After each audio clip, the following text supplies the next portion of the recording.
He goes to the mosque of Kufa to lead prayers. He leads the Fajr prayers. There are people sitting behind him.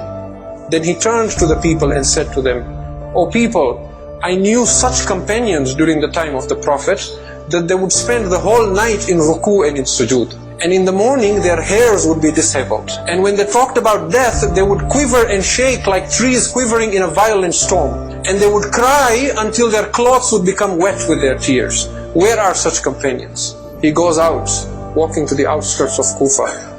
He hears a group of people behind him. He stops. "Who are you?" he asks them. They stand with their heads bowed down.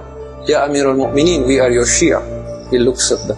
Then he says, "Why do I not see on your faces the mark of my Shia?" They say, "Ya Amir al-Mu'mineen, what is the sign of your Shia?" He says, "My Shias, their faces are yellow because of staying up all night in ibadah. Their eyes look bleary because of crying. Their backs are hunched because of standing in prayer. Their stomachs are hollow because of excessive fasting. Their lips are dry because of excessive dhikr of Allah. There is the dust of humility on their face. These are my Shias." And again Ali would complain, "Where are my Shias? إِنَّهُ لَيْسَ ثَمَنٌ لِأَنفُسِكُمْ إِلَّا الْجَنَّةِ فَلَا تَبِعُوهَا إِلَّا بِهَا." Your souls do not have any value or price except Jannah. Do not sell it for anything except Jannah. We cannot become like that. But the basic underlying quality is that we should be children of the hereafter to be the Shia of Ali. When you have to choose between your career and akhirah, akhirah should take a preference. We should not settle down in this world as if we are to stay here forever, because that belies the truth of being a Shia. As Ali's life progresses, he becomes more lonely. Now Salman is gone, Ammar is gone, Abu Dharr is gone, Dhu Shahadatain is gone, Malik al-Ashtar is gone, Muhammad bin Abi Bakr is gone.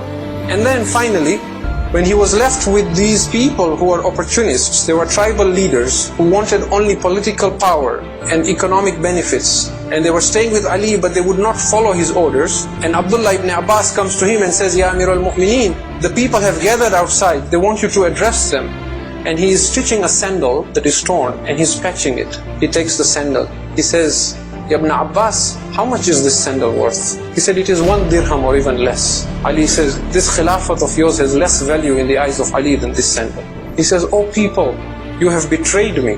My heart is full of pus and anguish because of you. Look at Muawiyah and his people. They are united on falsehood, but you are disunited on the truth. When I tell you to march in summer, you say it is too hot, wait for winter. When I tell you go fight Muawiyah in winter, you say it is too cold, wait for summer. How can I rely on you?"